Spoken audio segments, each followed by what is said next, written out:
सबको पता है कि आज जो डाकू कच्चे में कब्जा करके लोगों को अगवा करके जो तावान लेते हैं उनमें हिस्सेदार कौन है।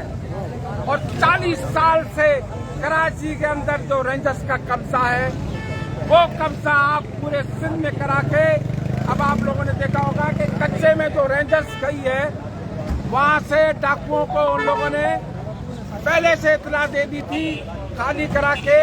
अब वहां जमीनों पे ये लोग छावनियां बनाना चाहते हैं। आप लोग को याद है कि पहले हमारा ये मुतालबा था कि सिंध में फौजी छावनियां नामंजूर और पन्नू आकुल छावनी के लिए हमारी जद्दोजहद थी।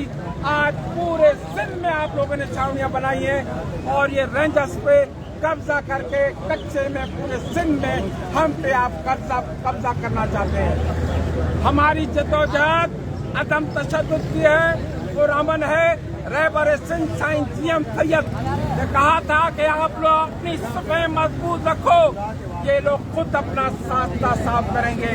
और आज वो नजर आ रहा है, आज वो नजर आ रहा है कि आप मासूमों के ऊपर गोलियां चलाकर आप हमारे औरतों पे गोलियां चलाकर ये हमें बताना चाहते हो कि हम आपके ऊपर कब्जा कर रहे हैं।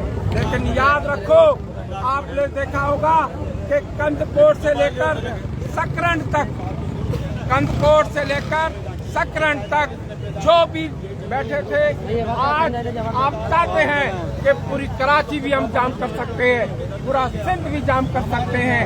ये दहशतगर्दी जो आप लोग कर रहे हो उसके पीछे आप लोग हमारे वसाइल पर, आप लोग हमारे हर चीज पे कब्जा करना चाहते हो, जिसकी हम सख्त मजम्मत करते हैं। और हम ये मुतालबा करते हैं कि ये जो वजीर दाखिला, आप लोग देखो वजीर दाखिला कहाँ का है, सिंध का है ही नहीं, और रिटायर्ड कहाँ से आया है।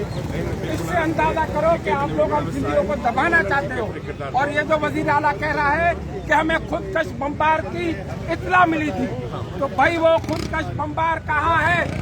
उसको बम्बार के साथ, असले के साथ रेंजर्स को प्रेस कॉन्फ्रेंस करनी चाहिए कि ये हमने गिरफ्तार किया है। हम चाहते हैं कि हमारे मासूम लोगों पे आप जो दहशतगर्दी करते हो इसकी सख्त मजम्मत करते हैं।